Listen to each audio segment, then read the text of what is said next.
Shoot, having some difficulties here. Shoot. Dang it. I forgot to get that back in the cradle before I hit the go live button. If you're tuning in, I hope you're not easily motion sick. We're here in a second. Sorry about that. Man, it sucks. I don't normally use my phone to stream, but I'm trying to use the computer, but I'm temporarily using my gaming laptop instead of my main PC, and getting lighting situated was a pain in the butt. And if the audio sucks at the moment, yeah, that's just the phone audio. It's just not what I'm supposed to be using. Where the heck? There that is. Okay. Let's see. Now, where is my headphone jack? Let's see.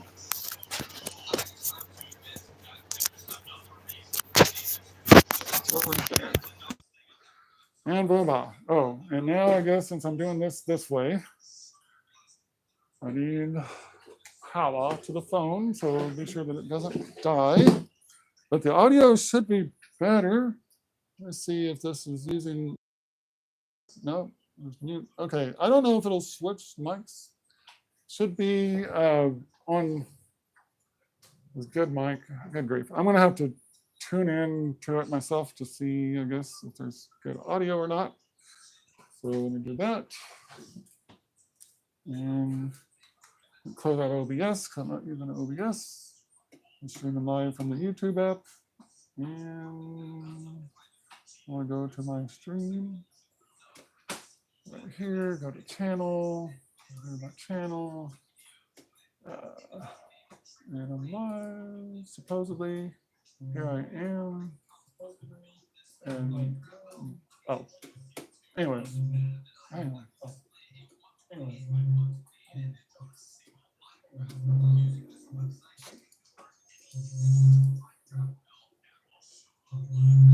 Come on, where is it? Jesus, okay, there we go. So I found it, like,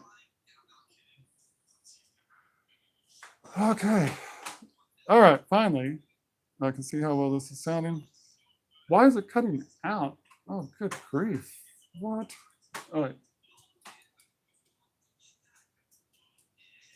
It's frozen?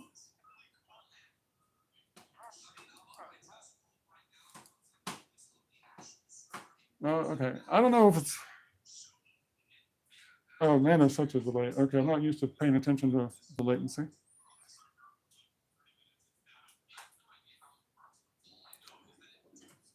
Okay, there we go. It is working. All right. Huh. This is pretty cool, actually. Oh, yeah.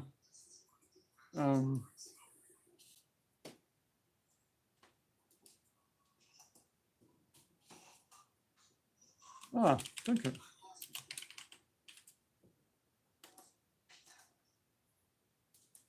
I just saw, okay, that was on a different video, but okay, so here we go, guys, for live.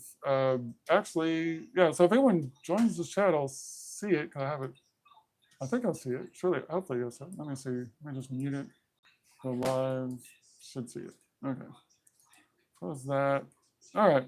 So I may actually be able to interact with chat, but then I got to try to watch my phone and not there. Hello, Shawnee. Welcome. Okay. Oh, yeah, see you there too. Okay. Okay, guys, this is a continuation. So I really was threatened with arrest, and that cop that threatened me with arrest, she is just, I don't know what her deal is. Okay, I had no beef with her. Apparently, she's the first one I interacted with when trying to see about when I was ping-ponging back and forth trying to get a wellness check for my daughter, and I was ping-ponging back and forth between the sheriff's department and the Pryor Police. So she apparently was the person I was dealing with the Pryor Police Department by phone. Had no idea. I thought she was supposed to be, I was talking to a dispatcher, not directly to an officer. So I don't know what's going on there.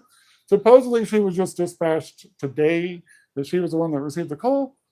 Maybe, maybe not. I really don't know. I don't even know if they wear body cameras there or not. That would be kind of good to know, because I was threatened with arrest at the table. I'm literally sitting at a table on my computer doing nothing. She didn't walk in, me yelling at somebody or anything like that. The only thing I did that was the least bit sketchy in the store was with my daughters behaving the way they were behaving. I tried to record some of that. And then when the manager said not to record anything behind the counter, I obliged. I put that away. No more attempts to record. From there, I was trying to get my computer that I carry with me to function. And then, my mouse was dead or whatever. And then my son he didn't realize, I don't know how he didn't know, but he didn't realize that the other computer I have that I carry with me has a pressure sensitive pin and stuff like that. So I was going to open something to demonstrate to him. But anyway, so I'm just fooling with that. In the meantime, we're on a 30-minute pause for DoorDash, and then we're going to be resuming my dash. So we just had a little bit more time there, and we're there legitimately for food. Well, this was explained in the first video. We stopped there to get food, but before we made it in to get our food, I got a DoorDash from there. So we ran the DoorDash instead because it was a good run, and I'm right there. Why am I going to decline that? It was just the timing. So we did that. As we're coming back from that order, we're going by McDonald's. They said he'd just rather have a McDouble. And I was cool with that. We pull into McDonald's. The line is around the building. And so they're like, well, let's go inside. And I'm like, that McDonald's is a shit show in Pryor. It really is. They rebuilt it. It's total crap. So they clearly were trying to make it more automated, and they don't want you talking to people. They want you to use a screen and then wait for your food. And then, well, the way that they've set it up, you can't be seen by the employees while you're waiting for your food, which is a major pain in the butt on DoorDash. Like a DoorDash, you can't just go up to the pickup counter. You've got to stand off some other place, and a lot of times. So during the day, they've been better. But anyways, I digress. Because of my experience there, like, no, I don't want to go in there and just order some cheap food. I wasn't hungry, so we were just getting him something to eat. If I was hungry, if I'd had an appetite, we probably would have went to KFC. That ended up being our best sit-down meal for the price. We're door dashing, okay? We're not trying to spend $30 on a freaking meal, which is hard not to for anything these days. But we found our little options, and we're trying to do that. Taco Bell is one of those that we haven't had in a while because of this whole crap with the girls. Anyways, so my daughters just worked there. They were up to something because, like, as far as them even knowing they worked there, they reached out to me. But apparently it's a setup because supposedly they live an hour and a half away, but they're working at Pryor, where they already know. I mean, I don't know if they knew I was door dashing or not. They maybe I let on this. They follow my YouTube channel, so they may have known. So, anyways, there's probably some sort of setup, and today probably played into that too, because probably the next thing they're going to try to do is just make up some bullshit on a protective order or something, and then use. I was trespassed from Taco Bell, so I can't go back. But they're going to use that as proof of whatever. It's not. Literally, the manager just had to say, agree to it or say she wanted it or whatever, and it's done. I don't have any problems with the manager. I've talked to the manager privately, just me and her in there before. So my last time in the store, except for picking up, I think I've only had like 1 or 2 DoorDash. I've got like diamond status, so I'm sorry, but the Taco Bell runs are not generally the high-paying offers. Sometimes they are, but not usually. Anyways, I digress. It was good for him to be in there. Like the first time he was in there since I called my oldest out for being full of crap. Basically, I wasn't fully there, but I was just once I went in that direction, she was done with me. Well, and then it all panned out. And so I don't know for sure what all is going on here, but they're not on the level. How my younger daughter factors in, I don't know. I can't worry about it. They keep putting me back in this place where I can't give them the benefits of any doubts. They waste those. But again, okay, I'm talking about 4 kids. There was my ex-wife.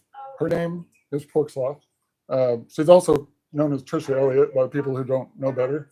And you can search YouTube for Trisha Elliott, and you'll see that she's got a video up, only one video, and she was accusing her cousin of raping my oldest daughter. That rape never occurred. This is the kind of piece of shit she is. Think about that. Actual rapes and stuff are like, they're big fucking deals, and the people, the victims, are not prone to want that to be on blast. And parents of children that were sexually assaulted are not prone to want that to be on blast. They may want justice or whatever, and maybe if nothing's being done, they might get. Maybe I don't. You don't ever really see them have to go to YouTube or social media to try to get justice for that. That's one thing that the police will probably actually deal with, right? Anyway.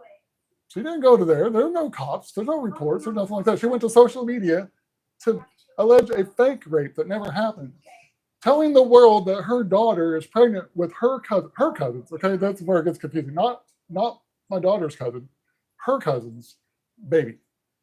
Now she was, as far as I know, every indication is her being molested by her cousin's dad, aka her uncle, when she was a child, was true. But that actually happened. But apparently that's some kind of card to her, because if you encounter her and deal with her for any length of time, you're going to know that she was molested by her uncle. So again, apparently that's something most victims of sexual assault are not like proud of, but it's an opportunity for her. But anyways, I digress. That's who we're dealing with. My kids are paying for her to exist right now, supposedly, but I believe it. Anyways, Olivia is apparently making the land payment for whatever land that they're squatting on or whatever. I mean, obviously, if they're making the land payment, they apparently live there. Supposedly, the land is in her name. But can I buy the starter pack? I had enough to get the original thing. Yeah. Go ahead. No, you don't. You just get it. Okay. We're loaded with cash. Why would I say no? All right. Why would I say no? All right. Anyways, hopefully there's enough in that particular account. We'll cross that bridge. If it goes through, it's fine. If it doesn't, then you can still get it, but it'll be a minute before I deal with it. Okay. What is the starter pack this season, anyways? Have we already seen it? I think we have, right? I don't like it. It's the sliver skin. Yeah. Not too bad. But anyway, Yeah. the main mouth soon came out. Oh, did it? The mouth tooth skin. The one that you saw the preview that you were all excited about? Yes. And that's going to give you enough? No. I already had enough for the skin alone, but for all the cosmetics. Sweet. This would be. So your day just went from really sucky to really cool? Yeah. Okay. So, and by the way, the only reason his day was sucky is because this is a difficult situation. That's his siblings. That's his sisters that he's missed for a while and stuff. They had reached out like on his birthday, like 2 years in a row. Not the most recent one, but they were, anyways, trying to act like they definitely wanted to talk to him, but We're they gonna have missed. to wait because I don't know the CVV and we can't say that out loud. Sure we can. It's 1, 2, 3. It's 1, 2, 3.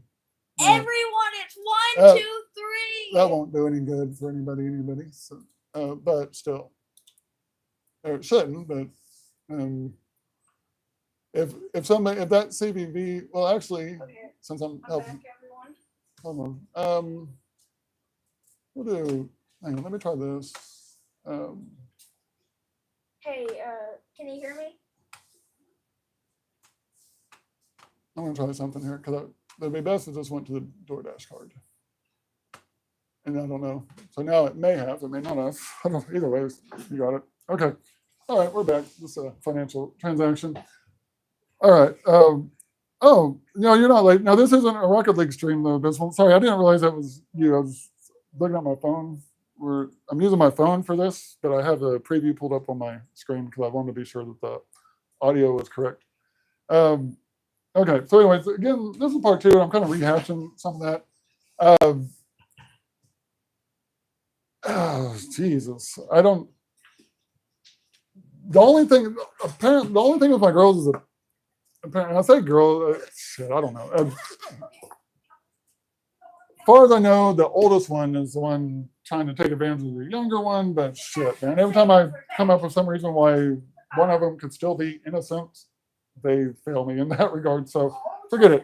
What they are on track to do is be their dropouts, and they're going through life with not being legitimate about anything.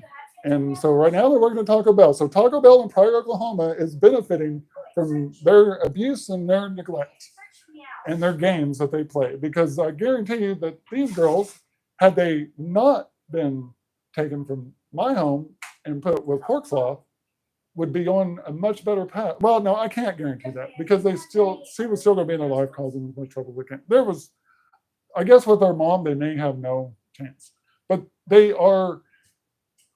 My younger one turns 18 in October. My oldest has been 21. Has just turned 21, so she's been an adult for 3 years, capable of leading, capable of getting help. So when it comes to the abuse and criminal abuse and neglect and stuff that's taking place there, she is actually equally responsible for it at this point. And who knows what she might actually be responsible for, what abuse she may actually have done herself. But she is enabling it. She is helping protect it. She's helping keep it going. She's well aware of everything that's going on, and she's a part of it. And that's part of what I was starting to talk to her about when that's part of what led to the beginning of the end. Like, they found me. I didn't know they were working there. Apparently, Olivia had seen me once while she was there at work. I didn't recognize her. She looks way different from the last time I saw her. Allison's recognizable, sort of, but Olivia really wasn't initially. But anyways, and then apparently, supposedly Allison saw me, and she said she wanted to say hi, but others were waiting outside, so she didn't want to say hi to me. She had seen me at Tractor Supply. Okay, so but she did finally come clean. And one of the weakest wordless apologies ever, that all the abuse and bullshit they were alleging about me all these years was fake, false. Like, none of it is true, which is what I've been maintaining. None of it was true. And behind the scenes, I don't know who all will see this. If you've talked to them privately, if you've heard them privately, if you're part of their cult and you know them that way and you're watching this, maybe they thought, aha, he's only going to say, I am well aware of now that I'm being accused of shit that I wouldn't even dream of being accused of. But you know what? You know what the proof is that it's not true?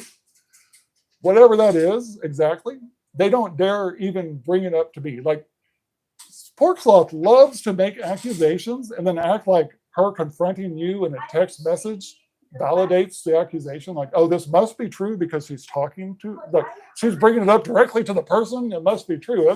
That's what she's counting on. And it probably does work for some people. You know what they don't accuse me of in text or anywhere is whatever sexual abuse they may be alleging behind the scenes privately or whatever. Like, they don't have to apologize to me for those accusations because as far as I know, I don't know that they're being made. But apparently they are being made. And I say that because if you look up Trisha Elliott, you're going to find stuff about the Hallelujah scriptures.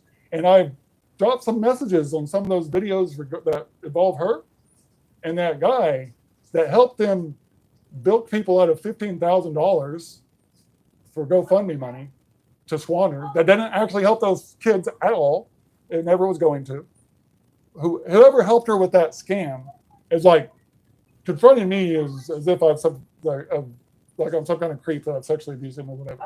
So whether he's some kind of co-conspirator to help invent that or whether he was told that, I don't know. But it has never occurred. And the only time my kids have been sexually abused apparently is in her care, or care is the wrong word. Was supposed to be her care. But anyways, my daughter talks about some stuff that occurred. And I won't repeat that. I won't put on blast. But anyways, it wasn't from her cousin. I'll put it that way. So the ones that they want to accuse. So that, again, Aaron, Pork Sloth's cousin Aaron, had simply become aware of what Pork Sloth was actually about, that of some of the abuse that came true. And when Allison had a mental breakdown, he and others at this cult compound or whatever were the ones aware of what she was saying. And we're aware that the professionals that they took her to for help were saying that that was real, that she wasn't having psychosis, because that's what they were trying to act like, or not. I think Pork Sloth was trying to play it off as some kind of psychosis. She's manic or whatever. They're trying to pass it off as like, oh, it's just crazy talk. And they're saying like, no, this is shit she's having real issues with that actually occurred. And so anyways, Pork Sloth is convinced that she's beneath the law. That if you slither as a cockroach long enough through the worst shit that you can think of, if you're willing to live less than human and off the grid, then they won't find your address. And she takes it for granted, but is absolutely true, that if they don't have your address, they're not going to fucking do shit to find you. They don't give a fuck about the kids. You give them an excuse to not do anything, they're going to not do nothing. Or better yet, you hire the lawyer that that helps is one of the biggest donors to the judges, they'll actually like conspire with you and help you, because the counselor that was supposed to be neutral was actually helping her manipulate my kids during the custody thing. Allison told me about this, but I also caught her on a recording arranging hand signals with my daughter for a DHS meeting. Now, what was that about? This neutral counselor was going to be there, but was going to send hand signals to my daughter for what? And anyways, there probably would have been a lot more I would have discovered, except for during the call, she's like, now, does your dad know you have this phone? He's like, this is the home phone. She didn't want to say anymore. She's like, yeah. She became the mayor of Shoto, Oklahoma, which happens to be the other town that's in the area where I DoorDash. So Mays County, man. I don't know if there's I can just tell you so far, bad experience with Pryor Police. Now Shoto, let me say, the mayor is shit because she's a fraud. But she paid her dues. That's how this county works, right? So she helped this lawyer with his custody case, and then later she becomes mayor of Shoto. Funny how that works. Anyways, now that lawyer, I think his retainer was like $3,500. How did some homeless lady pop up and hire him? I guess even better. She's so used to getting away with these scams and stuff like that she has helped this other lady have her grandkids that their mother hasn't seen in like 10 years, and their mother was like still nursing one of them and stuff. But she helped with some false accusations against her, and then came back later and testified and stuff. And that lady paid for that expensive lawyer. And not just that expensive lawyer for her, but for the same lawyer for my now late second wife, complicated son's mom before she died from leukemia, because the big scheme there was to try to get the house. And so she got my second wife to participate in the conspiracies and stuff, because she couldn't take the house from me if I still had 4 other kids, right? She knew that as a mom, she could get Matthew, no questions asked. Now, again, she's dying from leukemia. She wasn't supposed to be dying. She was still supposed to be battling it. It's another story. How did she die? She may have been murdered. There's a very good chance she was murdered. But, cancer patients, heroin addicts, they're both like pretty prime for murders without investigations. So I digress. So anyways, she was helping Trisha. So she knew about the abuse that my kids had suffered. She was there learning about it in detail as I learned about it in detail. From who? From the kids. And I have the video clips. There's one of them that's on my channel of one of the calls that was recorded at the beginning where the kids are trying to get an apology or acknowledgement of that stuff as a starting point. And of course, you can listen to Pork Sloth, get all that up about it. But anyways, Allison has since told me that she, Abysmal, please don't moderate this. I don't need moderation. Well, I don't know what you deleted. But no, this positive, negative, I don't care. Let it stand. Let's see. Let's see what it says. Oh, look behind me.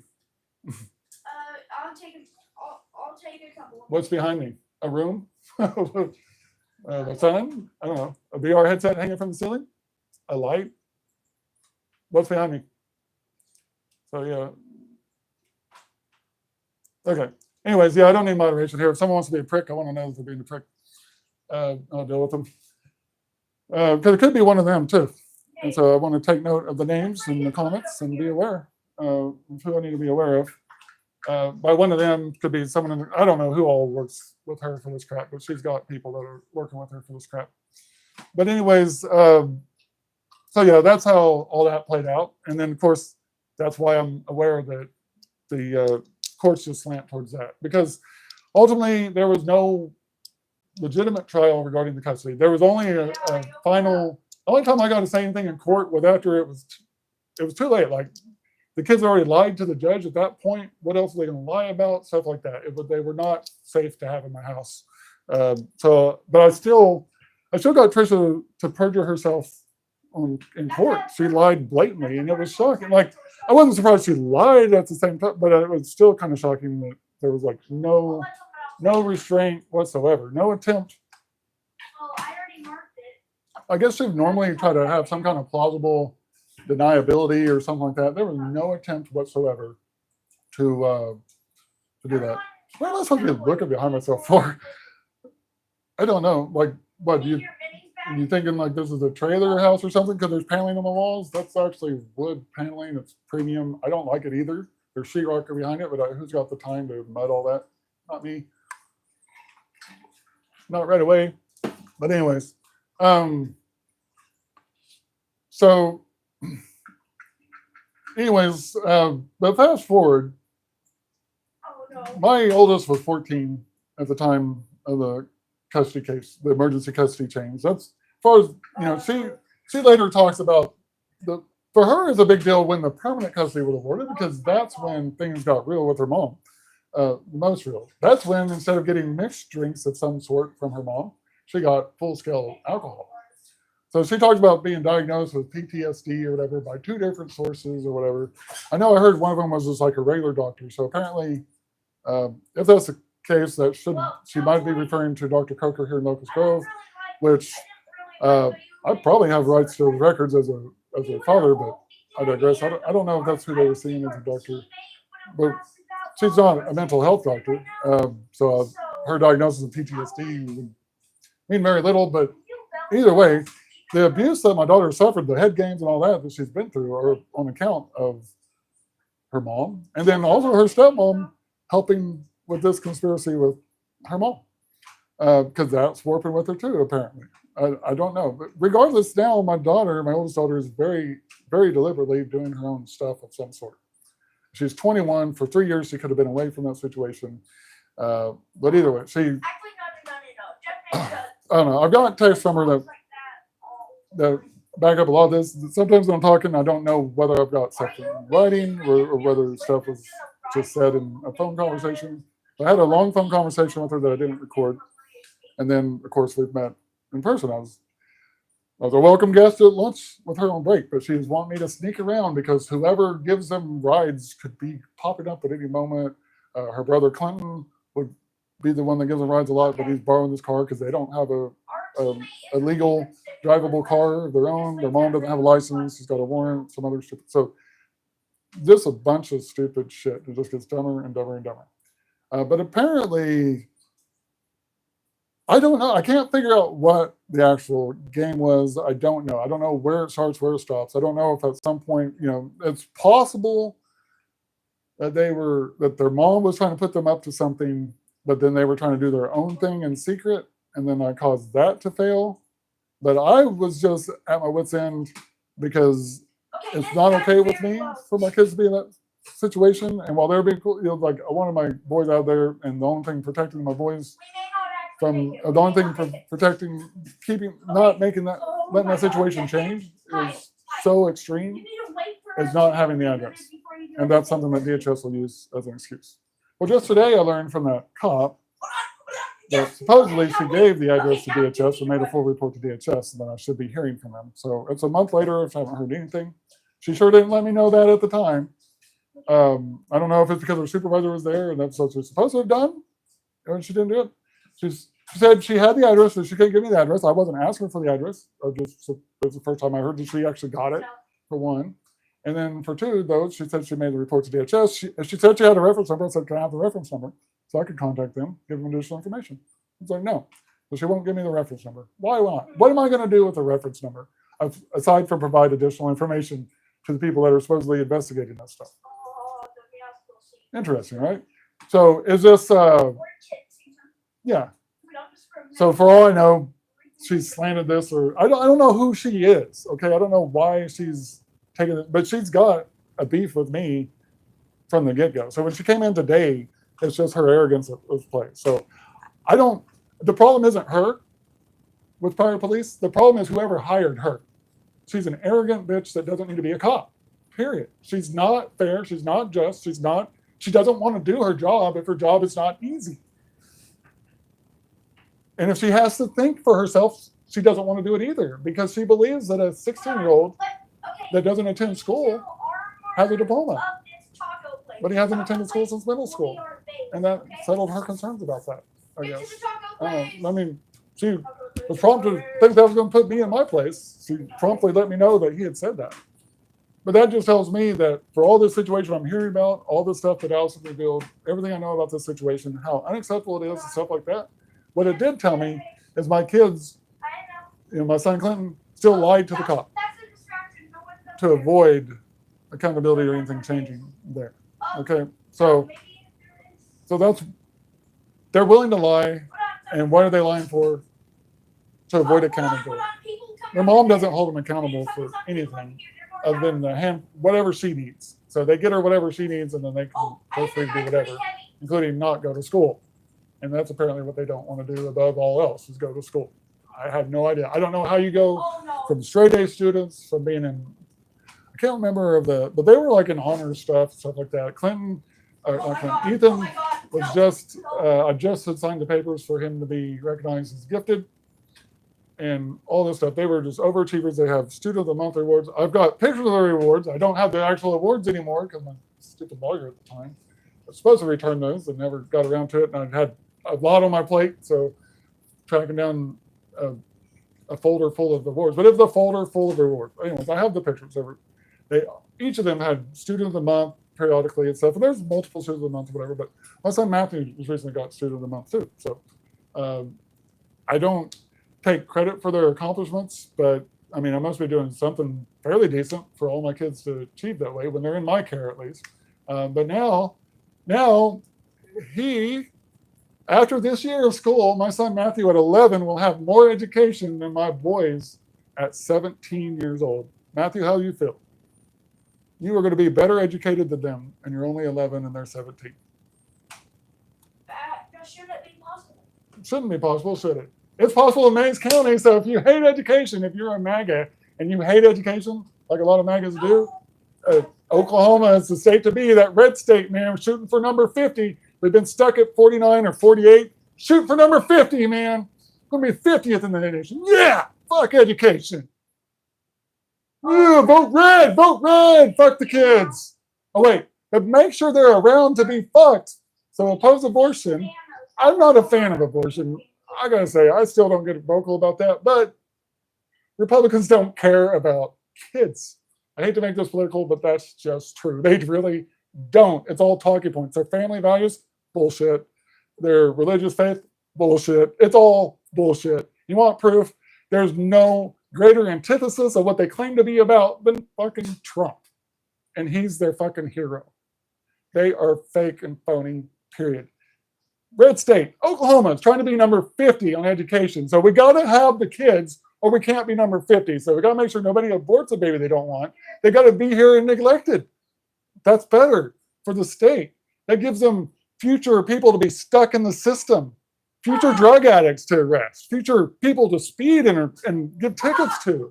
That's future people that somebody has to work those jobs that don't want to pay you a living wage because you have to do something because you have to survive, and you couldn't make your own decisions to put yourself in a sustainable spot so you could be free to choose your life. You have to be imprisoned into this course of action to be a corporate slave.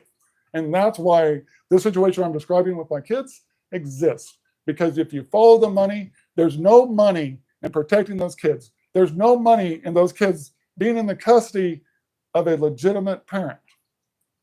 There's no money in them having straight A's. There's no money in them being solid, productive citizens. There's no money in them being the next doctor or lawyer or the manager or even working fast food because for some other fucking reason they want to do it even though they have a diploma. That would be fine by me. My idea of success for my kids is for them to be empowered to be who they want to be and to be successful, to have as much opportunity. There's a lot of things fucked up in this country, but at least I could raise them so that they have a opportunity to find a good way around that shit. But I can't. I have to watch them fail. But now I have to watch them fail and know that they're still lying themselves to protect their ability to fail. And all I'm going to do, okay, so I can't even, I'm now trespassed from Taco Bell.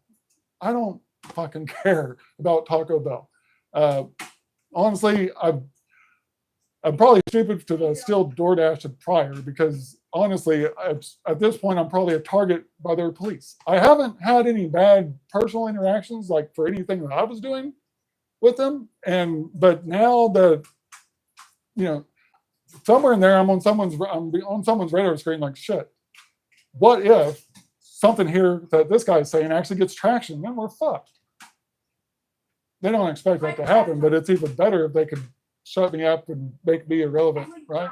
So, yeah. So just because I'm white doesn't mean that I'm immune from corrupt police. Okay, I'm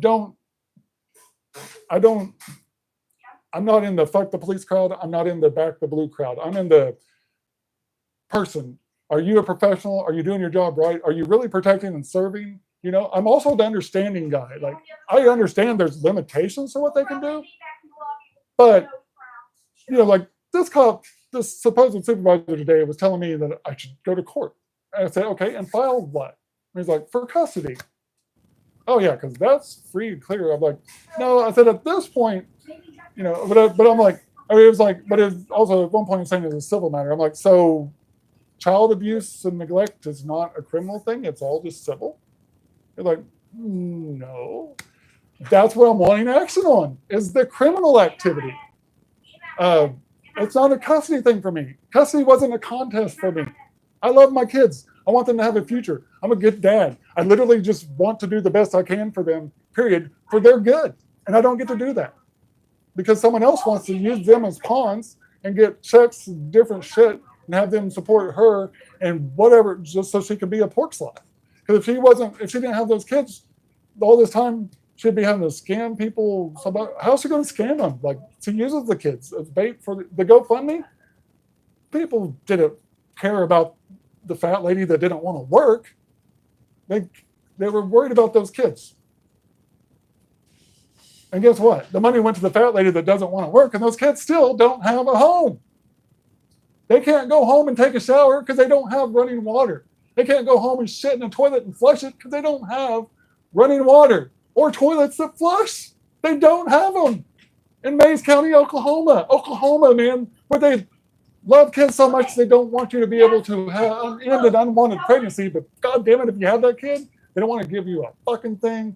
And if you want to abuse them and stuff, please make sure that you stay off the radar just enough so they have plausible deniability and don't have to take action. That's what Mays County, Oklahoma is all about. That's what Oklahoma is about. That's pretty much probably all red states. And blue states probably aren't much better. I just don't have experience with them. I'm really not partisan. It's just right now, I'm anti-red for fucking sure. That's all. I'm anti-red. Positive blue, I can only hope blue is better. But anything is better than red. That's my politics right now. But where was I in 2016? I wanted Trump to fucking win. Don't worry, Cowboy. You did your best. And here's the thing. I was a lifelong conservative. But I spent my whole life believing that my parents, my family, all these people I interacted with that were just total hypocrites were exceptions. And I actually bought into somewhere in there, conservatism was really valid people with family values and stuff like that. And it was important and all that. I can't even hardly relate to how I bought into that stuff before. But my principles and my values, they didn't change. I just woke up. So when people talk about woke this, woke that, well, I'm woke. I'm woke from the slumber of fucking fake conservatism. And just not from some public school agenda. I was a graduate. I'm an adult. Okay? I spent my life trying to choose not to be a victim, only to find out in my 40s that I don't get to choose to not have the consequences of being a victim. And that's just red state for you. Parents are not held accountable for being good parents, and bad parents aren't held accountable for being bad parents. The only exceptions, here's the exception. If there's drugs involved or some other way that they can put the bad parent into their system, Now there are drugs involved with Trisha, but there's not something to bust. That there's nothing showing up that they can bust. So they don't get to get her for drugs and stuff like that. They literally could only go after her for the kids, and that's not their game. But if she was like, if Allison told me she was cooking meth or some shit like that, I could probably get some cops to go out there because they can put her in the system that way. But without that, without something to make money off of, they're not going out there for kids. It doesn't matter how criminal it is. Of course it's criminal. It should be criminal. So we at least got that right. At least to save face, they have to pass the laws that should be passed. But enforcing those laws, that's where they draw the line. Somebody better have some money to make in that, or they don't have the time. And so the sheriff did tell me that if I put together my evidence, compel it, make compelling stuff, he'd do something, which basically I realized later, like, I appreciated him coming out and actually trying to. So I was talking to one sheriff or whatever, and when I get a little bit passionate, no threats or anything like that, but just because I'm passionate, suddenly there's a mob of sheriffs standing, or deputies standing around me, waiting for me to give them some reason to beat me to shit. And causing a huge commotion. And I'm just a dad trying to get some help for my fucking kids. I have no criminal history. I'm not a criminal. Period. I'm just there. If I look like I'm on crack, that's how much I care about my fucking kids. Okay? That's how frustrated it is to have kids in this stupid ass situation and fucked up system that I can't help. And yet I'm the only one that gives a fuck about them. Like literally, like I have CPTSD from all this shit. And I right now I'm stuck once again trying to try to find some place to put this in my head, some way, so that this can be on the back burner for me. And I'm trying. I keep trying to tell myself, like the video where I talk about my kids just, how was it? That they're stupid, liars, dropouts, something like that. It is literally me trying to convince myself that they've done this by choice and to accept it. Because that's how you don't become an addict. That's how you don't become ruined. You have to accept what you cannot change. And in this case, I have to accept what should never be acceptable, what should never even exist as a scenario. And I'm having to find a way to accept that it cannot be changed. But it should not be something that cannot be changed. It's something that should not be allowed to exist at all. And I'm having to find a way to accept that it cannot be changed. And I have to do that because my other son, who doesn't have a living mother to fuck with him anymore, can actually, I still have the chance to give him the future that one of my other kids to have. Okay? Now look. All right. Now he heard me say that, but I've had to be real with him about some of the stuff that's happened. But anyways. I don't know how to say that. I've never. It's always been tricky because either way, he's not. It's sad that he lost his mom, but the reality is that the life that he enjoys, everything that he's happy with now, all that was subject for being destroyed, and he's getting to see that. His siblings behaving this way and all the shit that they're doing, all the stuff they bring around, all the stuff they told us even, shows him that he knows fully well this circumstance, that it was real.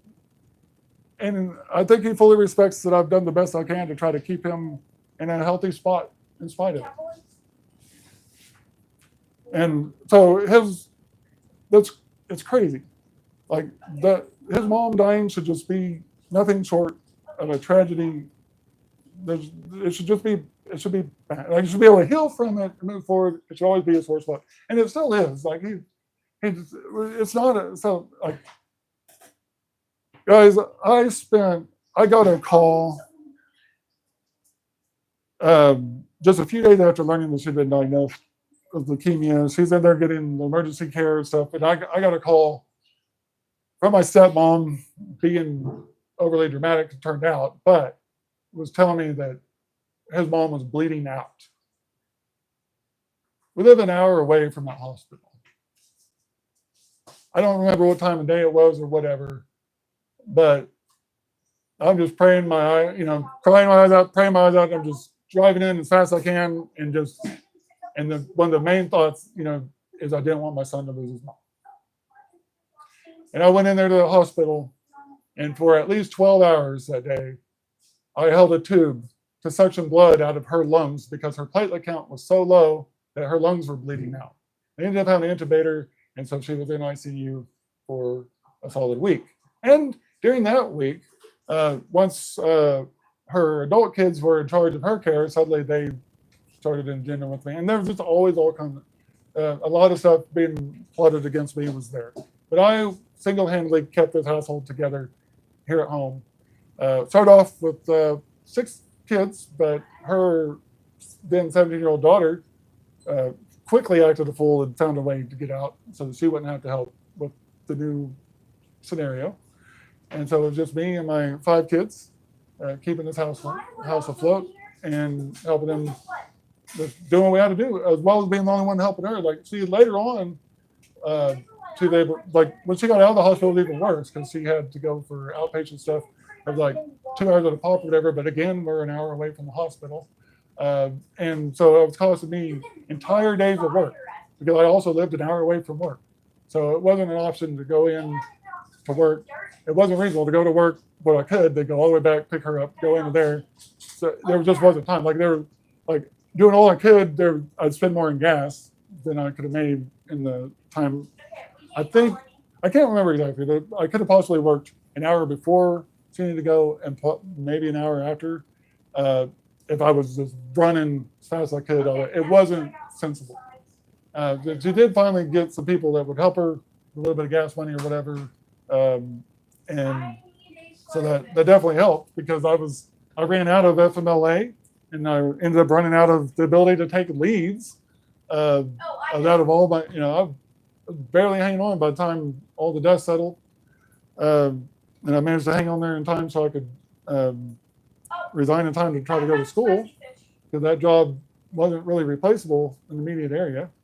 I didn't really expect the custody thing to change. That stuff was already ongoing, but the realistic scenario and the truth of the matter should have been on my side by far. There should have been no threat. So my lawyer wasn't worth a darn. I couldn't really afford a better one, but I shouldn't have needed a better one, or so I thought. But that's where all the manipulation and the conspiracies, the fact that my lawyer for the initial divorce had failed to put in the fact that she was only allowed supervised visitation. That was supposed to have been in the decree, and it wasn't there. So that created an opening that should not have been there as a starting point, and that's where Brenda Cunningham came in, who later, doing her dirty deeds.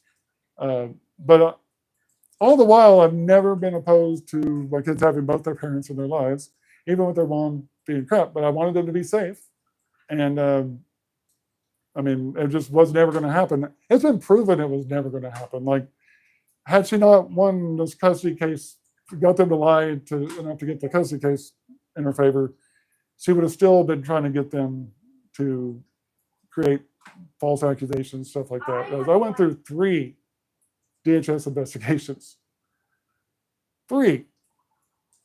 Same kids, same house, same everything. They'd already been here, and they did the whole rigmarole every time. I think maybe the second one of them was a little simpler than others, I guess. But they don't tell you whether they're typically like the second time they came out. I think it was the second, or maybe it was the third. I think it was the second one. I think the second one that didn't go anywhere. But they were accused of having meth in the garage, and they're like, "Is there a place that the kids are not allowed to go?" Or first off, she's like, "Do you have something we need to know about, or something like that, or whatever?" However she worded the question. I confess that I had a bottle of vodka in my top drawer, a bottle I'd had for months. It was half gone. I wasn't an alcoholic or whatever, but I didn't know what. I'm just trying to figure out what the hell are they concocted this time. I don't know. Just got freaking this lady with the sheriff's deputy. Anyways, and then the deputy, I thought I had some rapport with him just because when she had first turned up, I was trying to come home from work and my kids weren't answering the phone or whatever, and I was paranoid that she'd come by and did something or whatever. And I called, and he was the one responding to that call. And he ended up getting here just like literally turned on the road just before I turned on the road. So I was behind him following him up or whatever. And he sat there talking. So he was, I don't know how much of that he recalled, but he was aware of the situation and everything was fine. And the kids were there. Like they were talking to, So like there should have been some rapport there. But anyways, and my lawyer later told me I was really stupid for this, but I let him look in a few places or whatever. Like I let him, they just had to look around. But when I found out that it was Beth I was accused of having, it scared me because I was like, was something planted? Because that's the way things have been going. Like, was something planted and they were told exactly where to find whatever this was. So I was a little bit scared, but nothing was found. And I've never encountered anything. So I don't get that one. I don't know why. But, like, I mean, well, it kind of fits with the way that Porkslaw was working with the kids. Because, like, and then, of course, like, DHS playing their part. Is there some place the kids aren't allowed to go? The place they weren't allowed to go is the garage, full of tools, chemicals. There's not a place for kids to play. There's a camper built into my garage.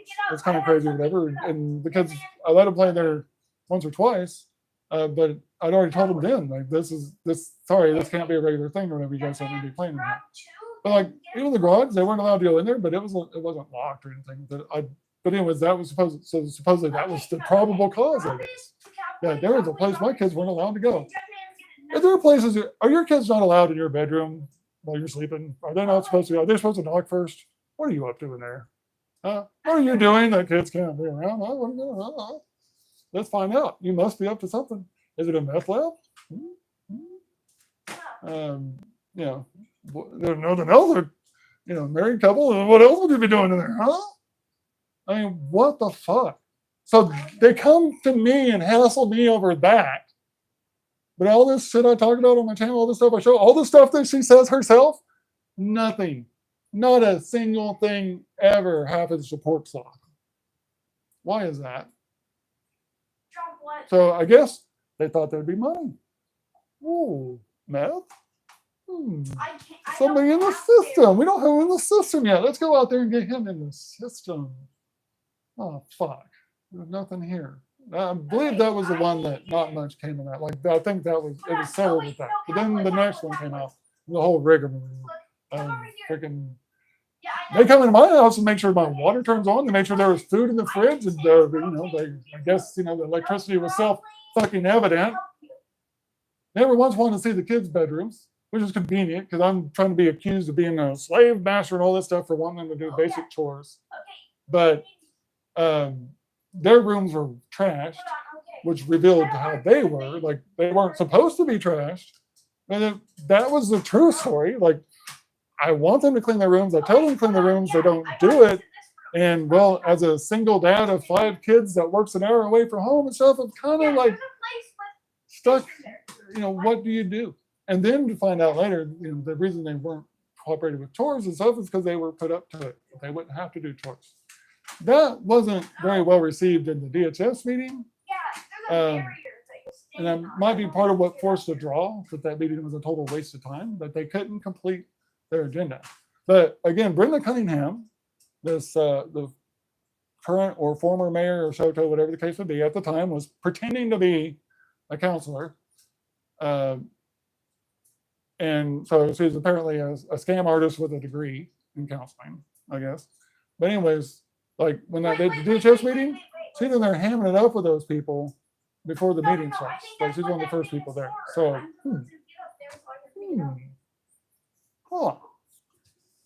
So what did those people go on to do? Because they've since shut down the physical location for DHS in Mays County. So I don't know where they operate out of when they come here. I think Washington County maybe, which is quite a ways away. So that's gonna be. I mean, now they may not have even harassed me those 3 times because it's just harder to justify, I guess. But while they were right there, it's convenient, right? Just stupid. But they were literally.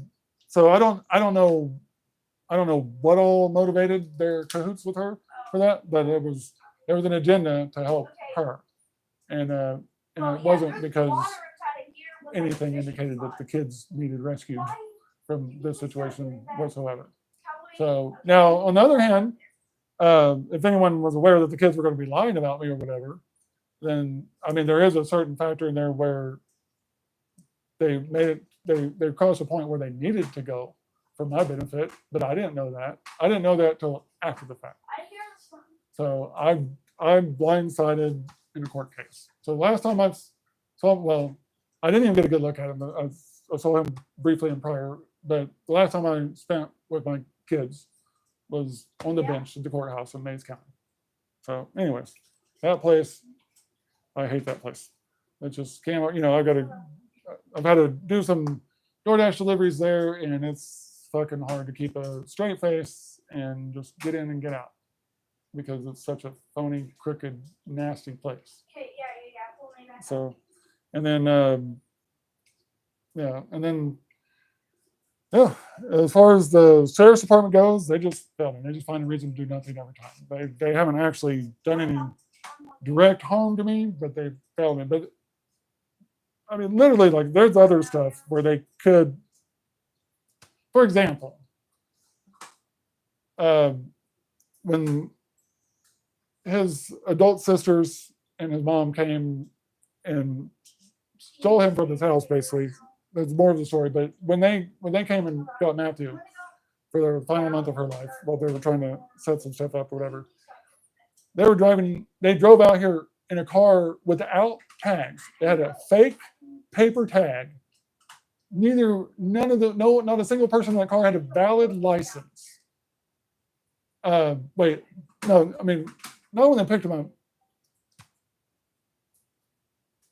They came out for something. It wasn't that, because I wasn't here for that. They fooled me for that. They came out for something.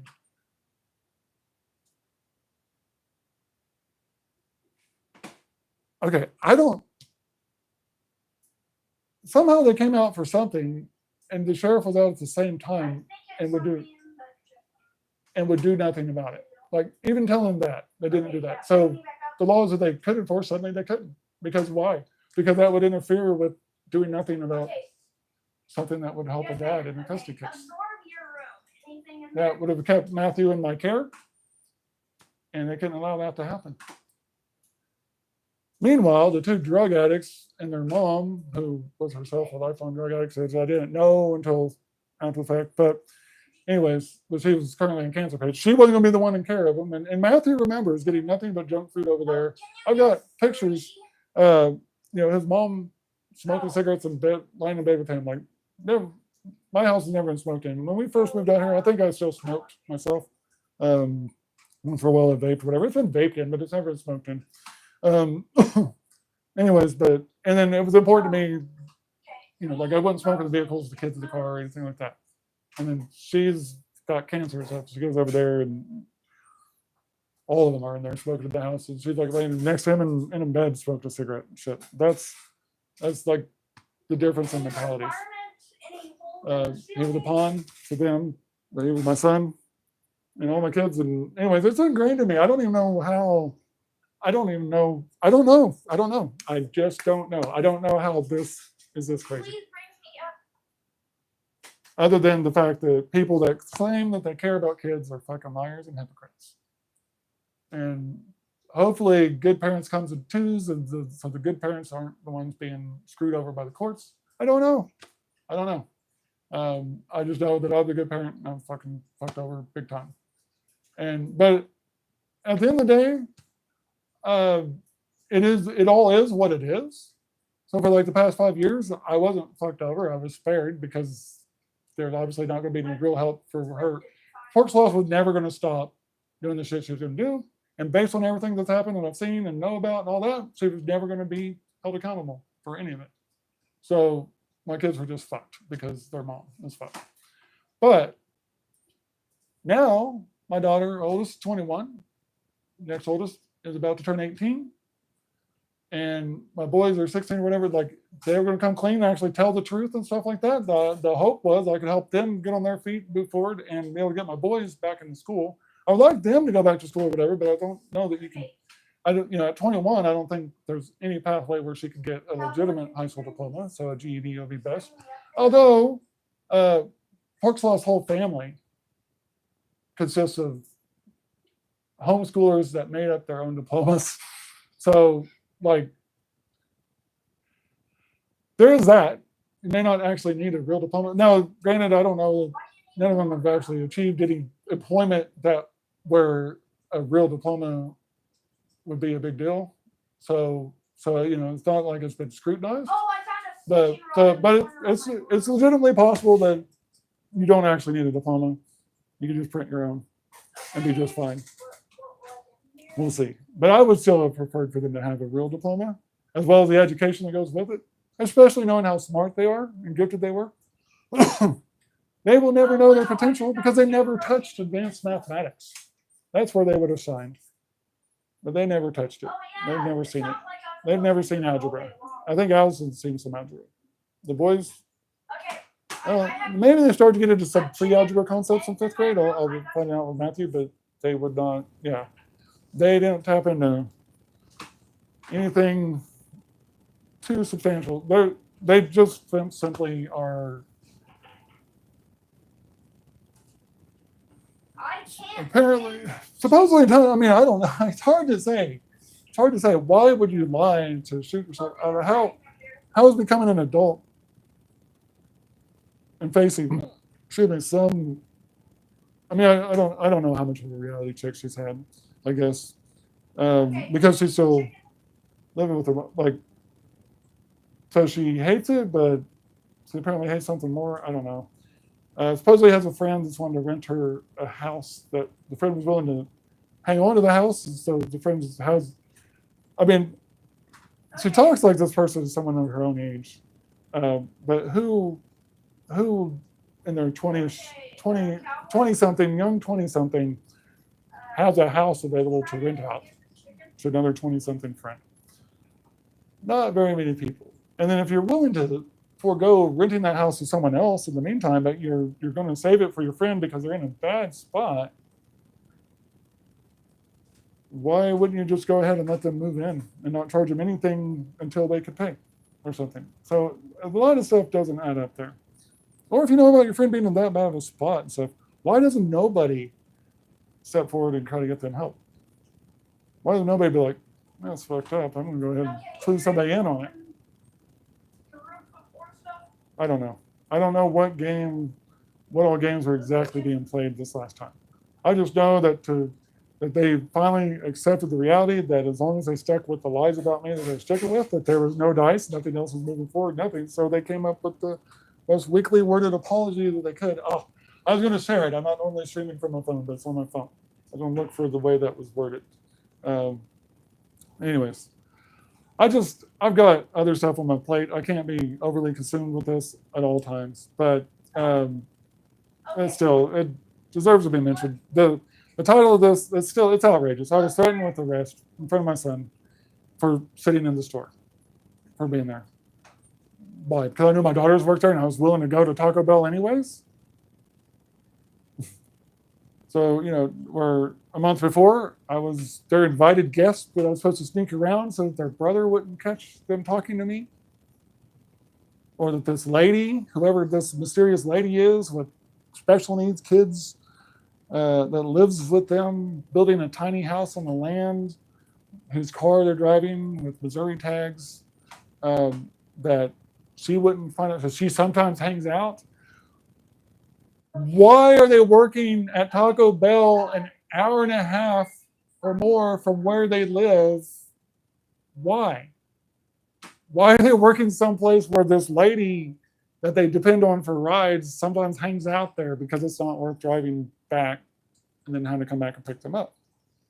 That's because I live here and I DoorDash there. And so this thing that happened today wasn't exactly a part of whatever original plan they had, but I imagine that the plan somehow is to try to get a protective order against me because I'm the only one that gives a fuck about the bullshit that's going on, and the only one that would hold that desires for pork slot to be held accountable anyway. I'm the only one that desires for the kids to get educations and be responsible and good adults. So yeah. They're becoming adults, and now just to keep this whole rigmarole going on, there's something else they're trying to do, because Pork Sloth doesn't have a plan B. She's completely dependent on those kids. She claims to be disabled, but apparently, my oldest daughter described her being on meth when summer came. This lady, Summer, is apparently somebody that Pork Sloth has had a crush on. When I was blindsided by the divorce, we were out there staying with them, but we weren't moving in with, we weren't supposed to be moving in with them. And that's another story, which I've explained. I think it's somewhere on my channel about how I was duped into going out there. And she used my love of my daughter to get me to agree to it. But even then, it wasn't just that. Like, it was a chance to have, went out there to have some property that we could afford, that would be big enough to keep the goat that my daughter was crushed that we'd have to get rid of, supposedly. And those people were supposed to be moving on. And we get out there, and then behind my back, Pork Sloth pays like more than $1,000 towards their past due electric. And that was behind my back. I had no idea that they were past due on anything, would be paying anything.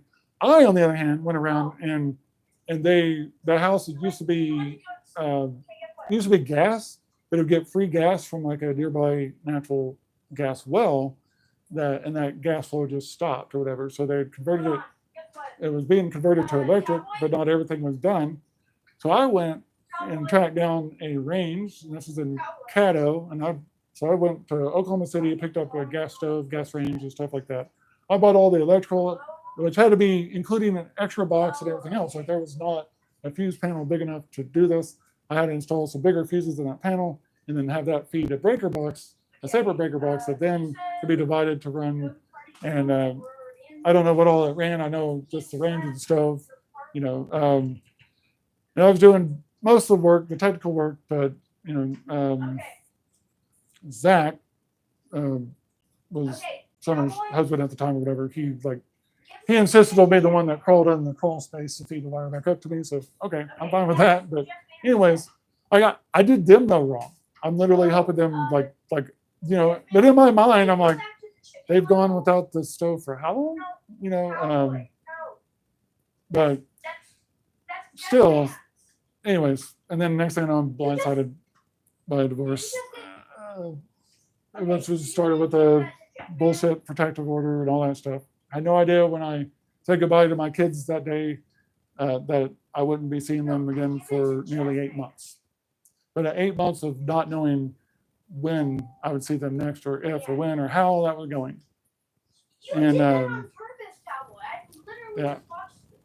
And when I did get to see them, it was a setup for abandonment by Pork Sloth, which of course she comes back and claims she never did or whatever. But like, who else confirmed? Oh yeah. So I've mentioned some about this other lady, and she didn't want me to mention that she talked to me or whatever, but I don't know why. She's been fucked over completely and has nothing else to lose. She's missed out on her entire kid's childhood because of Pork Sloth and these people. So Pork Sloth, she apparently had a crush on Summer, and apparently Summer gives her meth. And so there's a cross between drugs and the crush on her. But she actually started sleeping with this other lady's husband. And he liked her big ass apparently or whatever. But anyways, so again, that's your Hebrew roots cults for you. They don't actually care about what they only care about their cult so far as to use that as their excuse to do their stupid shit. Use that as their excuse for judging people for random shit, just to make up stuff to put other people down over, to look down on people for or whatever, and to control people, their orbit, all that stuff. But when it comes to actual morality and stuff, I have yet to meet anybody that actually has legitimate morality. Yeah. I mean, myself, I guess. I went into it innocently enough, but if you're legit, you're not going to be welcome there for long. That's my experience. Which they do you a favor. So if you've ever been with anybody who got into Hebrew roots and then you were done dirty, but it got you away from Hebrew roots, you weren't done dirty. That was the first step in helping you regain some of your life before it got too far out of hand. Yeah, as far as the meth, the kids haven't said that Summer gave her meth. They just described Pork Sloth as being on meth. So supposedly she had like a tumor or something, and she claims in her video she was diagnosed with tumors because you get a tumor diagnosis if you have tumors, right? It's not cancer, and you have tumors. You got that tumor disease. I guess cancer is a symptom of tumors. No, anyways, if you have tumors, well, they're either benign or I don't know if I have that terminology right. It's either active or it's not. They're either concerned about it as being cancerous or it's just a tumor, right? So what was it? But if it's cancerous, you're diagnosed with cancer, not with tumors. If it's a tumor of concern, then you got to try to get that removed or whatever. But in the meantime, you have to put it on blast, or if it's debilitating, isn't it probably fairly obvious at that point? In any case, she claims she was diagnosed with tumors. But apparently from Allison, she does nothing. She was supposedly so terribly sick and stuff like that. And then when summer was coming over, she said she worked for, I think she said 2.5 days straight. Didn't stop. It was just active. The only time she sat down was when she was coming into Allison's room to smoke. So Allison's room in this house, whatever, was where her mom would come to smoke. And of course, Allison smoked too. Allison, her mom would give her cigars when, I guess, I believe that was something that started even just on the visitations before she had custody. She said they were cigars. I don't know. That's weird that she'd say cigars. I know like Allison or the Pork Sloth would smoke American Spirit cigarettes. Got to have the organic cigarettes so they won't kill you, right? It works that way. Anyways, they were at the time they were like $8 a pack or whatever. So, I think it was Aaron that told me that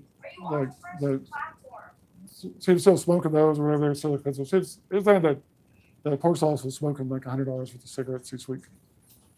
Even during this time at the Hallelujah Scriptures where they were needing the the GoFundMe. So the GoFundMe was the equivalent of 4 months of just one of her bad habits.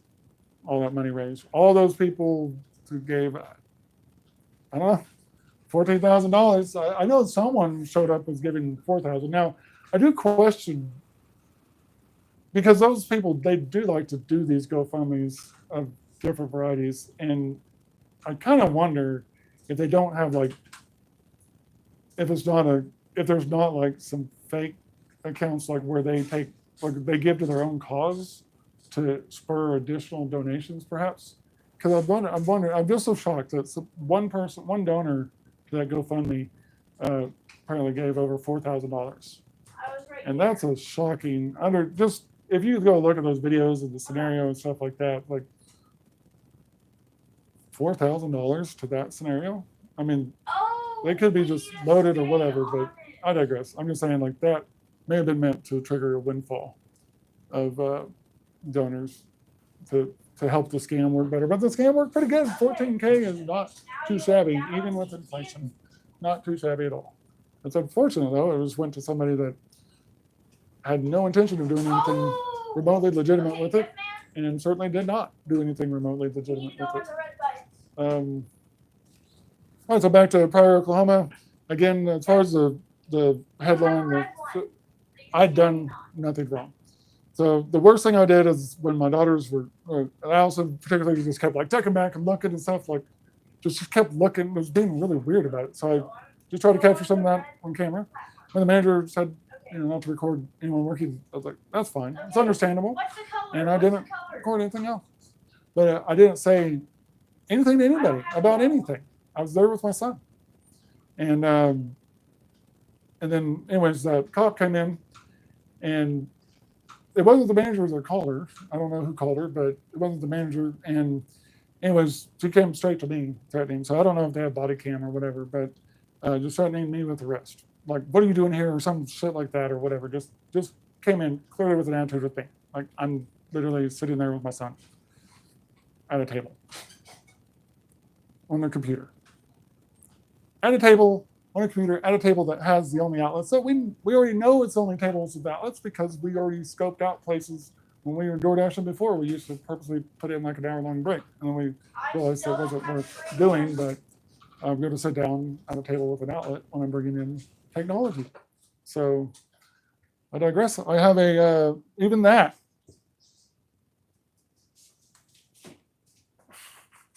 Even that was nothing exceptional. Had nothing to do with the girls or anything like that. Let's see.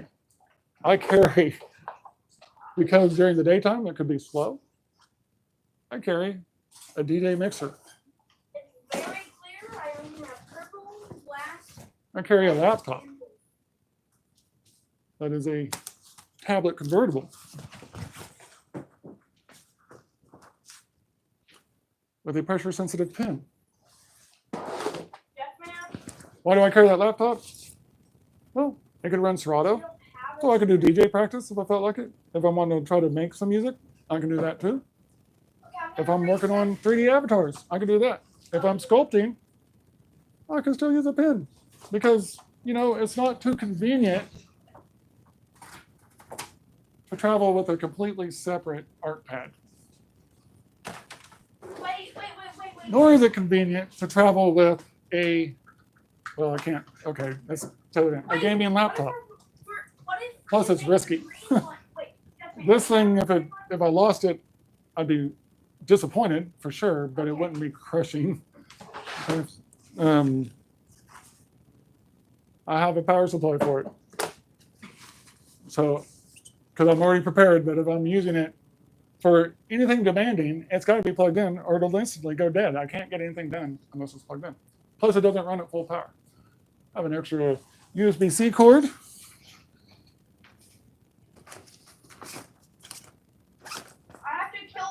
I have an old phone that's dedicated for content creation.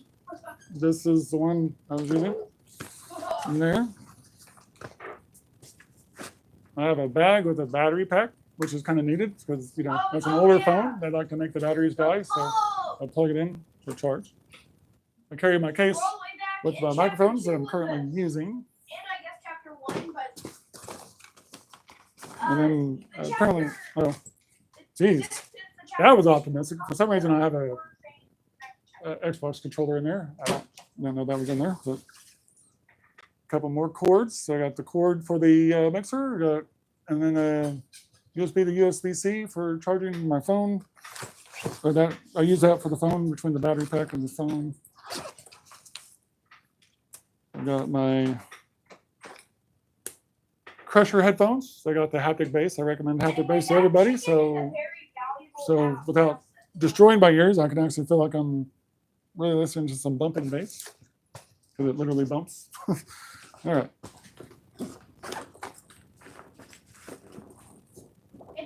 And all of this is my go bag so that if the door dashing is slow and not worth my while, I can still try to make forward progress on some of the other things that I'm trying to do to help our situation.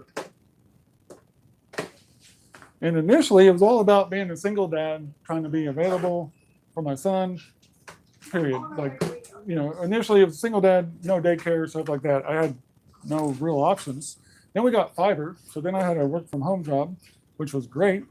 And it was, and the scheduling of that was like perfect. And well, the initial schedule was nearly perfect. But then before I even finished training, things would change with them or whatever, their needs or whatever. So I couldn't have that schedule. So then I switched to a schedule that was a little less ideal, but still meeting the needs. So one of my critical things with him is just, this is not, we don't live at a good place for him to come home alone. It's better now. We have new neighbors. So he's got a reasonable option he could get to. So if he gets off the bus and it's storming, he's got a good option. And we could probably advance that to the point that she might even, the lady that's home, might even be willing to actually go wait so he can get, you know, to give him a ride back to their place. But either way, he can run to their place. It's a lot more reasonable than he could have got all the way back home. So anyways, not, and then the working, and then other jobs, I'd have to leave before he was even awake or whatever. And the idea of my son having to get himself up by himself at home and be completely alone his entire morning and then go to school, that's not a good start to a day for a kid. So there's a lot of reasonable, literal challenges that I have going on just being a single dad. But again, I've mentioned that the fiber gave me the option to work from home. And on that job, that's where I got to discover that I didn't know the half of how CPTSD could fuck me up until that job. One day on that job, I had the worst mental health episode I've ever had in my entire life. And I wasn't prepared for it. And I'm going through that. I mean, I managed to find a way to cope with that work. So I could, when those things would happen, I could calm down as far as just being calm, not having anxiety or any kind of health issues or anything like that. I could calm down, but I couldn't get past. I couldn't get back to work, which is what I absolutely needed to be able to do. And I tried to see, there were some ideas I had that could have helped me get a little bit of accommodation that could have went a long ways. And I tried to see if I could get that down to the ADA and stuff like that. But then that's where, I don't know, for some reason, it couldn't be done. So that's where I'm at. And I've been doing a little bit better since having the contact with the girls, and especially a month where it seemed like it was going okay, except for I was also way worse during some of that because I'm hearing about these horrible circumstances my kids are in and I can do nothing about it. And that was not okay with me. I'm going to endure that. But the prospect of getting them out of that had me like back to hypervigilance mode. And that translated to getting a lot of stuff turned around as far as cleanliness and stuff like that in the house that I've been needing to do. And that seems to stick with me. And so I've got to figure out, where I'm at on the rest of it. So it's just a real situation. And it's an animal, man. Like when it's triggered, I can't communicate. The more I try, the worse it gets. And I really have to give up on that. And that can happen. That can just happen with strong emotions. It doesn't have to be negative. Yeah. As far and motivating for stuff too. Like it can affect your motivation, whether it's something, whether in things. I mean, obviously you got, it's not just affecting motivation to get stuff done that, like a chore that you had to get done. It's not. It's not just things that conveniently you wouldn't want to do. It's also things that you want to do and stuff. You shut down and been unable to do. It's not. And so I've spent a lot of time trying to figure out what all triggers it, where all it's going, because all this while, I don't have the luxury like Allison does of just tossing it in front of people saying I have CPTSD and let that be my excuse for this or that. I don't have the ability to make excuses. I've got to figure out how to overcome that to provide for me and my son. Period. And so I've been working on that. But in the meantime, all my content creation stuff or whatever, it's hit or miss because I've got other stuff to do. It's not guaranteed to pay the bills anytime soon, stuff like that. It's got some potential. It's got some really awesome potential. I'm probably not going to fire myself for my issues. I could probably take a break and then resume it whenever, So it's got some great potential, but it doesn't land in your lap, obviously. And I'm not a super pretty person. I'm not a rich person. I don't have exotic cars, or so I don't have the easy, almost guaranteed stuff to go off of.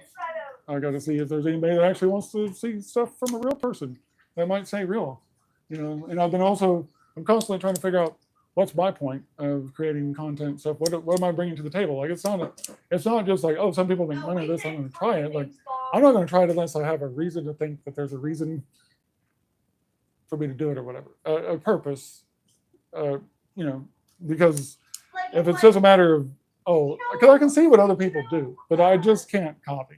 Like I'm not that. I'm not fake. I just can't do it. But I can also see potential with things that I actually enjoy in ways that I have fun. And so if I can make any of that work, I'm all in. but one of the things I bring to the table, that should I find some success, I literally won't change. There would be, I just won't change. Like with a full-fledged windfall of money, I'm still not going to end up in any kind of position that looks like I'm rich. Period. It could be substantially. There could be substantial improvements over some things, what they are now, but I don't want that stuff. I see these content creators that are going from one extreme to the next, to the next, to the next, because they get all this money, and then they, and there's several different angles of this I've seen, but one thing that strikes me is like Vice Grip Garage. He's not one of the more extravagant, but like they recently bought this farmstead or whatever, but they after relocating to Tennessee and stuff, and then he's doing all these events and stuff. Like he's got a really full crazy plate, and they keep expanding, and that's like the money and the possibilities are changing who they are. They went from he got to start by being humble and making stuff happen from humble beings, showing little things. I mean, I'm not challenging whether they deserve a success, stuff like that. But for me, I would still not want the complications of it's just 83. An extra whole homestead to manage just because I got a chance to get it at a good deal and I couldn't resist or whatever. I don't. If I were to reach a point where it's a substantial side income or even just a fair main source of income, that whatever it took to maintain that is what I'd be into. But do I want to be consumed and run by content creation? No. And do I want to be out of touch with people? No, I don't. I know what it's like to be the working poor. I know what it's like to suffer from mental health issues. I know what it's like to be wronged. I know what we face when we're trying to get ahead and stuff. All of that. And I'd rather still relate to people that are in that boat, or to inspire people. If I have plenty, I'd rather leave what's left on the table for somebody else to get the same opportunity that I have. And that's something I hate about YouTube. People blow up and they just keep going bigger and bigger and bigger, and literally those handful of people then collab with each other. And and so for me, I watch a lot of car content and stuff like that. Like, the sheer volume of cars just to make the shows that you see. You got people now their pockets just get deeper, and they're all in competition for content. So barn finds are being snatched left and right. So I don't think you have the skin, but so you're inspiring people to do stuff that they can't do because they can't afford what's left after you took advantage of. So the rich get richer, poor get poorer. That's the way it always tends to work. But there's nothing that says we have to play along with that. So if I ever found success, that's me to the core. I'm not trying to be anyone other than myself or whatever. So that's where that would stand. And I think that's a good thing. That's something that YouTube could use. It would be, and there's probably some out there, and I probably just don't see them. Google probably doesn't suggest them to too many people or whatever. So we'll see. The system could be broken, and it may be pointless. Like there might be plenty of people out there already doing that, and they just don't get any chance to be seen by other people. Google's too busy trying to get us to buy into the corporate stuff. Maybe, I don't know, but either way, if I find success, I'd still be real. Like that would be the whole point. It's not really good to be from. No, I would. Otherwise, I found a pretty good thing. Like the bus plant was a rough place to work, and it wasn't sustainable because it was so rough. Although they were making improvements, they became unionized. They were making improvements. Jobs I did by myself are now two of my main jobs, which are also two of the jobs that a lot of people didn't want to do, are now 4-person jobs. At least when I left, they were 4-person jobs. Hell, they might be 8-people jobs. All I know. But I used to do them by myself. That's how bad they were, people. I had shoulder surgery not because I had an accident at work, but because I worked at work. And So I know how all that stuff goes. But aside from that, it was a set schedule, and I didn't have to go look and see what I was scheduled for from one week to the next, like the bullshit you put up with fast food. I had a set schedule, and that's what I had to keep. So I was able to get a good routine that ended up working great for me with ADD and all that. I just had a routine, and then boom. So I found a way to cope. And then when I bought this house, and most of my weekends were 3-day weekends, I had, it felt like a vacation compared to work. Like it was a true reset before I was returning back to the grind. So, all right, that's a big tangent, discount or distraction from the source of this, but just to say, I am literally just a decent person. I'm isolated because the people in my life are corrupt and worthless. For example, today it occurred to me, like I spent about a year homeless, living out. It seemed like I don't remember how long it was now. It was several months at the very least. But I was homeless, living out of my car at a truck stop in Catoosa, Oklahoma, where I was working. How was I homeless living out of my car so close to my parents? I don't remember the dynamics all at play, but they let me be homeless and live out of my car.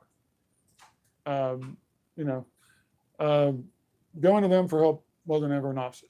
So, and I don't know anybody that's done well, whose circumstances I'm aware of, that did not need a bailout once or twice along the way, or many more times than that even. But yeah, I never had that safety net. So when I struggled, literally I had to claw my way forward. And you try to find the best opportunity you can, but when you have to take something rather than nothing, you have to take something. And that means, sometimes that means committing to something that doesn't meet your long-term needs, but you have to commit to it in order to even have the opportunity to meet your more immediate needs. And I had to do that a lot. I had to go from, so I went, trying to find a way forward. And then I was trying to branch out and do something. Like when I had my mobile mechanic business, it wasn't a quest to be filthy rich. It was a quest to get to a living wage for my family. And I digress. I've just always been about stuff like that. So this situation with my kids, it's literally just a dad that wants my kids to have a good future. Well, it's not like we're gonna hijack. I shouldn't even have to. Does it need to be explained? I mean, it seems like it does because I'm being treated like I'm the bad guy because I want something done. With us on it. So, like, apparently, if the crimes involve kids, the police, law enforcement doesn't enforce laws when it comes to kids, right? And then DHS does their whole circus act. They're too busy harassing families for stupid shit to actually go worry about actual abuse. And then besides that, probably hard as hell to actually prove these cases sometimes. Like there's a lot of, you actually have to put effort into it. And so again, they got, there should be a slam dunk if they just take up the case and go out there and investigate, track them kids down, track down where they live, and actually look the fuck around out there. Should be pretty much slam dunk that is criminal neglect, outlandish, unacceptable. But nothing in that suggests anything that's going to give the state any kind of money. It just suggests there's work they're going to have to do. And that's not what they've signed up for, apparently. So I'm out, but as far as the title, literally, yeah, I was sitting in Taco Bell. And I've claimed it more than once that, how we ended up at Taco Bell. But should I have to explain it? Do I need to give a reason why, just because my daughters work at a Taco Bell restaurant, that I would still go there and get some food for myself? I'm not doing it without you. Or take a break from door dashing. Or more than that, the first time, DoorDash, period. Which I don't choose what orders I get. So, anyways. But they probably don't want me there either, and maybe they hope that there's enough Taco Bell orders that I have to decline, that I won't be able to continue to DoorDash there. That hasn't been the case so far. I'm platinum. I get higher offers. It's very rare that I get something from Taco Bell. That's just not where. Taco Bell is not what people with money to spend at leisure order Okay, through run DoorDash. quickly. That is people that are trying to get lunch on the cheap or having a craving late or something like that. And they typically are just not the big tipping crap. And I'm not judging them for that, all of them for that. I have much more understanding of a low tip McDonald's or Taco Bell order than I do a low tip Chili's or more fancy. Well, I didn't You know, if die. you're going for your premium food, but you're not willing to tip somebody, you should have got in your own cart and picked it up yourself. That's pretty crappy. But if you're getting cheaper food, I don't know what your circumstances are, how hard you worked, or whether it makes sense that if you're struggling or whatever, you're doing what you can. There's a lot more leeway. It's not judgeable if you're trying to be fair with people. There's too many scenarios to be judging. You're not happy about it. I'm trying to make money. I'm not trying to provide a public service, but I get it. Okay. So, but that being said, as a single dad doing this as a primary income at the moment, I platinum, but I don't strive for that. Like the only thing I have to do consciously to get platinum status on DoorDash is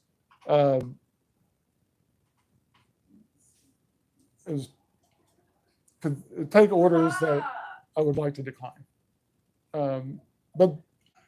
But once you have platinum status, there's not that many of those. It's not awesome, but it's not that bad. It's sustainable. It's not great. I would rather have a regular job, but I got to figure out what it's going to take to get back to it. I have a great work ethic. The regular job's not normally a problem, and selling myself for the job's not a problem either. But this CPTSD stuff is a problem, and it's self-feeding too, because it's traumatic. It's like I'm being like gaslit now by residual effects of bullshit that I went through, which included gaslighting. So I'm like being gaslit by myself in that case, because I know who I was and am, and then I have, but part of that too was I'm used to having nobody give a fuck about me in any scenario, especially including on the job.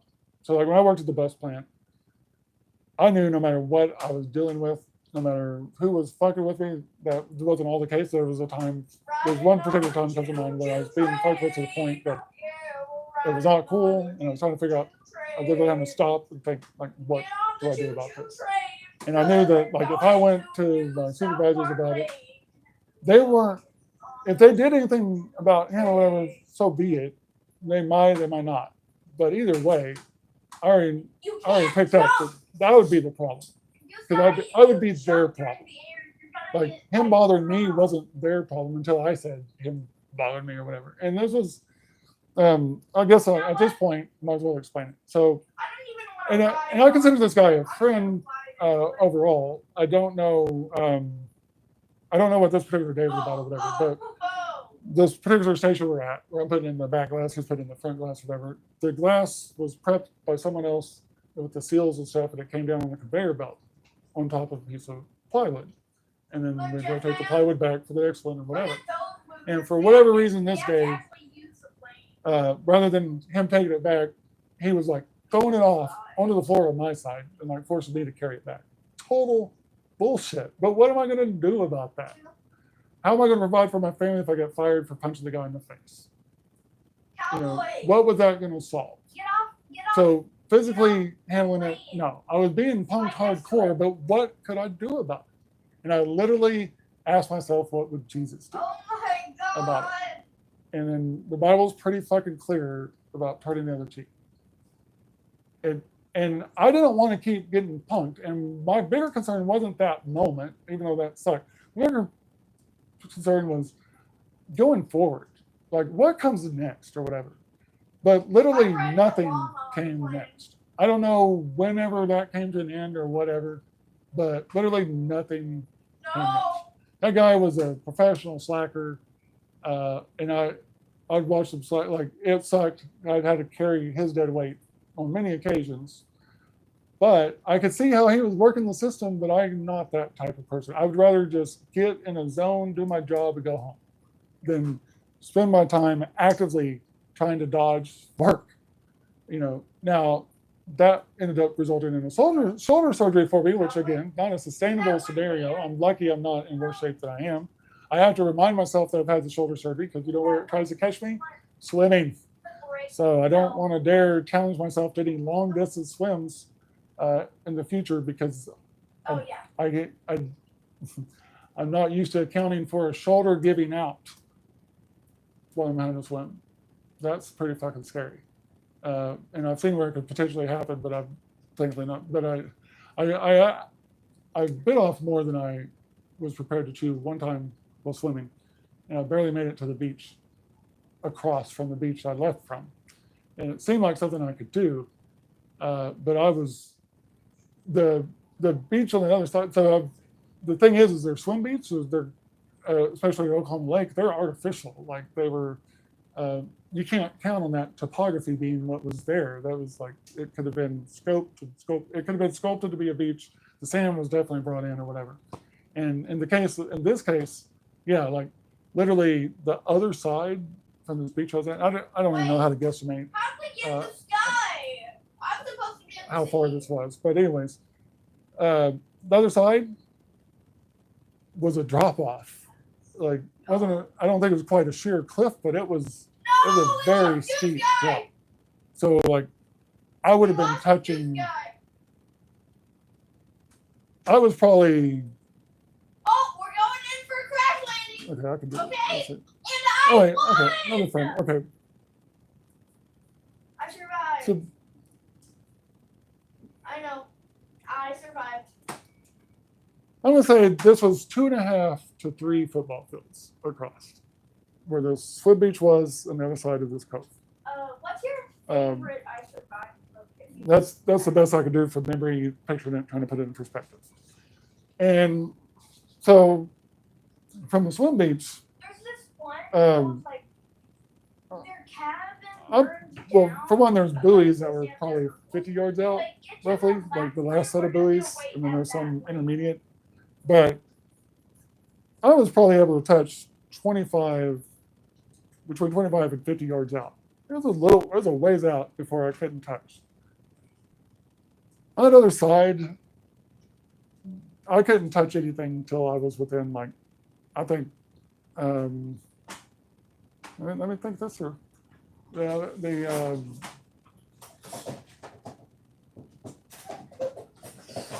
Let me try to hold a moment.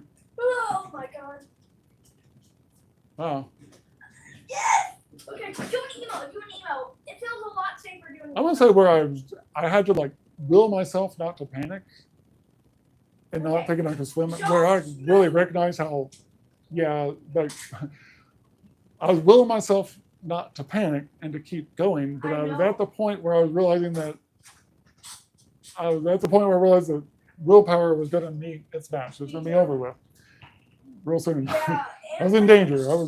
Anyways, and if you I was do have the probably right I was 10 yards self-time, away from you actually where somebody was sitting on another bank. That person was sitting on that bank. The person just like stared at me. I'm and like, you get to see the panicking. fireworks of the city. that's kind of scary too. Like, shit. There's like I mean, one repeated I don't. firework He animation. wasn't prepared to do anything. It was weird. Like he didn't even But act like they- I was in distress I or think whatever. But they were special effects in their I pulled it mouth together. to release that. and I managed out of the water, It still looks cool. and I'm beat, Oh yeah, see, and I'm sitting on that cowboy, bank cowboy. Here's the military plane. See, trying to recover look behind us. because I got to get back somehow. Yeah. And You see the military plane land right about that time. anyways, I'm watching my kids play on the other beach, and realizing like if I were to see any of them get in trouble from where I was, I couldn't have helped them. But also the fact that I nearly got myself killed over something too, just over a challenge. But I didn't think I was challenging myself anywhere to that extent. That said, what I did not have factor in on that was shoulder trouble. I was swimming just fine, other than getting flat out wiped out. And part of that is because I pretty much don't have any fat on my body, so I don't float unless I'm holding my breath, and even then, it's limited. So it's just sheer power to propel myself above the surface of the water to the other side. I ended up having to like take the long way around the cove for the most part. I was able to swim in some chunks, but I had to like stay close. And so then I'm in this area that's uncharted territory, some kind of growth and weird. It wasn't ideal either, but I had to get back, and I definitely could not. There's no way in hell I could make that swim a second time. Um, so, but that was scary. Like I realized, like anyway. So I'm just saying, I got to make sure that I've since learned while swimming and stuff that my shoulder can act up after a while of swimming. So I that if I had done that with my current shoulder, the way it is because of working at the restaurant, I would be dead. I would not have made it. There's no way. Like when the shoulder goes out, it's just out when it comes to trying to swim or something. So, anyways, that's clearly a tangent. That's clearly the ADHD in action. Okay, I just double checking on the mic here, make sure I don't talk the battery life. So I don't think anyone's watching. That wasn't the point at this point. It's just kind of a video. It's rambling. I think this is more of a get to know me segment. You know, instead of this shit. This shit gets me worked up, and I'm talking about that. It's crazy, like hard to believe, it's hard to wrap around. I don't even know really how much of a picture I'm even painting for anybody that's not familiar with it. But I do know that I was threatened with arrest today, and I was doing nothing wrong. Now, as far as being trespassed from there, that's a manager's call. I mean, my daughters were flipped out, but not from any threats from me. It's literally accountability. That's the only thing I can think of. It's just accountability. Like, I know the truth. I know the score. I know what they've really been up to. I know what they've done. I know what they're about. And I know more of their situation and all of that. Literally, if I'm not in the picture, no one else cares. Now, when they're talking to me, they're all about trying to escape that situation, stuff like that. But apparently, they're not trying. They might be trying to get away from her, but they're not trying to actually get onto anything legitimate in life, apparently. So that's my next thing. Get back to finding a way to frame this in a way that I can accept something that I cannot change. Because I cannot change the situation, that's fine. But how do I frame it to accept it? How do I convince myself? How do I get default me to recognize? How do I get default me to accept that I can't be their dad? Not right now.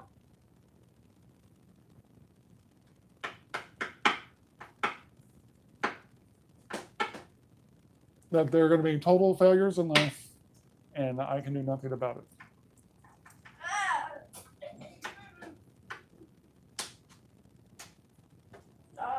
And is there any middle ground to have any kind of relationship going forward while they're total failures and insisting on not having accountability and stuff like that?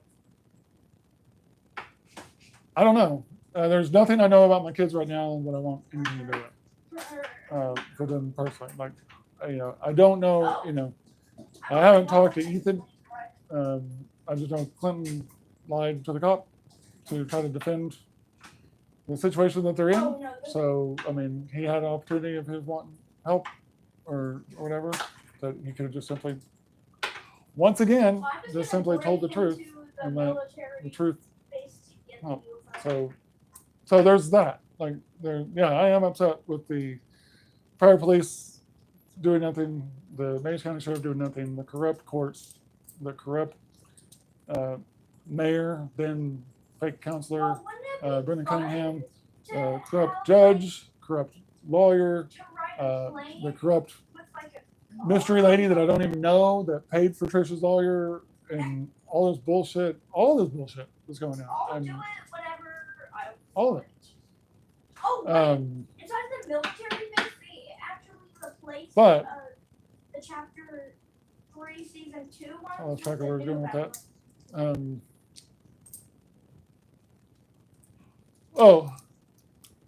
But at the end of the day, I mean, the kids keep lying to stay their position and stuff like that. So all that other shit is bullshit. Okay. And the kids should not have ever been in a position to do this now, but they are doing this now. And they shouldn't be able to now. Like the boys, especially at 16, should not be able to make this choice for themselves, even now. Yeah. But what do we do? They cannot be in my house. They've proven that they're still playing games. They're still lying for. It may not be for their mom this time. It may be for themselves, but they have been corrupted to the point that they want something for themselves that they're willing to. So no, I can't have boys in this house that I can't allow to have contact with their sisters or contact with their mother. No. So initially with the girls talking and stuff, the idea that, hey, get the address, get VHS involved, this is so outrageous that something should be done, and get the boys back, get them back in school. And there was a for a short time there was a pathway to getting their future back on track. And I was stoked. Like literally the past 5 years didn't matter one bit. If I could just be back to being their dad and get them back on track and doing the best I can for them and help them recover, and just be happy to have them back, and that's all I was about. There was never a fucking contest between me and their mom. Never. Not for me. It's not a fucking game. They're my fucking kids. But apparently I don't get to be their fucking dad. So they're going to be failures in life. They, not even a high school education. Not even part of high school education, okay? Allison, middle school education. Olivia, 1 year middle school. I'm going as fast as I can. I'm not going to make it No high school. Boys, not even middle school. There you go. And they were straight as shit. That's the other thing. The contradiction. Like, that's not just, these are not troubled kids that are suffering consequences for being troubled kids, and the mom just couldn't quite, this is not me being unrealistic about my kids and the challenge that their mom faced. This is absolute insanity. Those kids had every potential. And in the meantime, I get to watch this political shit show of people pretending to care about kids.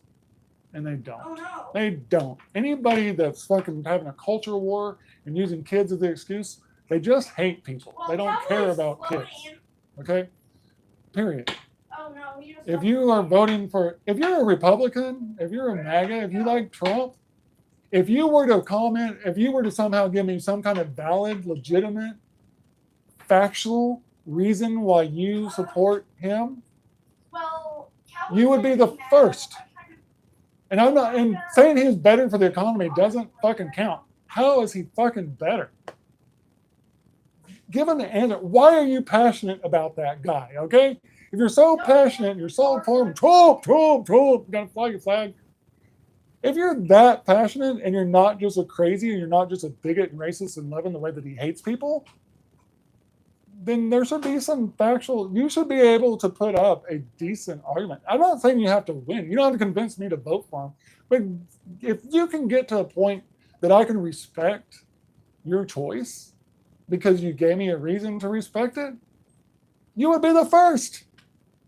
So if you watch this later for some reason and you cut up on a MAGA thing here or there, and for some reason you're still watching and somehow this is ASMR, you love hearing distraught parents and stuff like that or whatever. Oh, look at the woke person crying or whatever you think this is. If you can watch that and you're pissed off that I am not supportive of your orange fraud con man dude, and you're fake pretending to care about kids while you take away freedoms left and right, and you're fake pretending to not want to be canceled while you cancel everything and ban books and all that. If you can somehow add validity to your support of that clown, you'll be the first. So go for it. I welcome it. Anyways, guys, I'm out. This is a little bit off of a tangent, stuff like that. I think we're going to try to transition to playing some Fortnite or something. Try to go to there. This was not today's plan. I should have still been. Let's see. I should just now, if I stuck to the schedule, been heading home and having earned money that I need to earn instead of having to cut it short because of that bullshit at Taco Bell and the fact that we cut it short because my son was no longer in the mood he just wanted to be home because that hurt his feelings really bad. I mean, that's his siblings that he loves. He remembers times with them. And basically, up till now, there was a lot, still holding out hope, because there was manipulation involved, stuff like that. There was still hope that, whenever they get away from their mom or something, they might come around and be decent, whatever. I don't know, you know, I'm not in his head. I don't know the full scope of that, but Olivia, especially being the way she's being right now, is crushing to him because they had a special bond. But I'm kind of surprised at how little of a bond, you know, to hear how he's talking about Allison today. Like, I'm not surprised. It kind of makes sense, but I never gave it thought. But like, he really feels like he's never even really knew Allison, anyways. But I did put out like, the trade. I guess it's like I never stopped to think about it, but manipulative people like Allison and the other Allison, which is his mom's adult daughter, um, they make a show of loving their little siblings, especially if they're baby. They make a show of how much they love little brother, this and that, all this other stuff, but they don't actually invest in those people, and so. Anyway, I don't know where. So yeah, it makes sense, but I just wasn't really. Can someone please check Spawn if he's not? I didn't realize to the extent that he felt that way. I'm not fighting you. I don't see him. I mean, I'm aware that my daughter had made Facebook posts in recent years, you know, trying to talk about how cool I was or whatever, like acting like she was concerned about her brother, like that he was being abused or whatever, but then trying to make me out to be a horrible person for not going along with letting them have reign to him to try to whatever they were trying to do.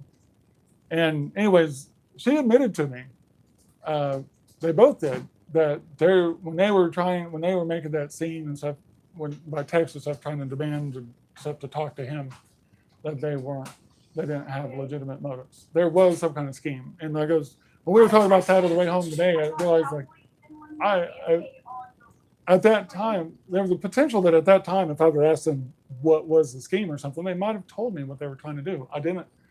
I wasn't surprised that they were up to that. It was good that it was good that they were acknowledging it. But now I wish I would have asked them, like, what exactly were you hoping to do with that? Why were you trying to reach him? Were you, was it, what was the scheme? I don't know. I didn't think to ask them. They certainly won't tell me now.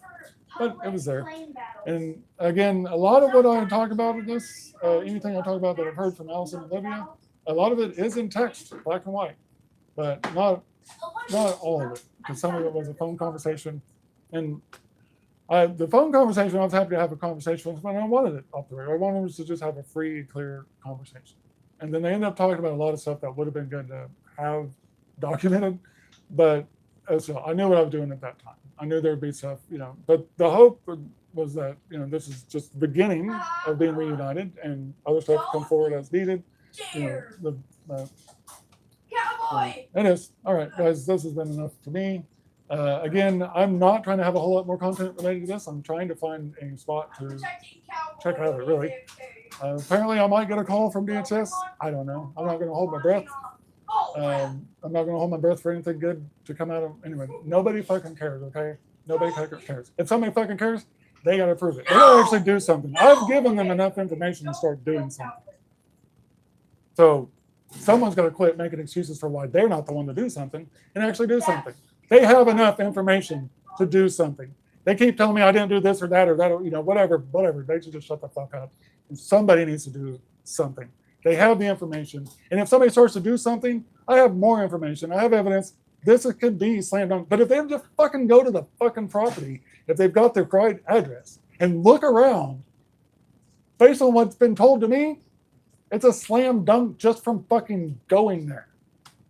But I guess we're going to drag our feet and try to give them a month or so to make some changes or to get away.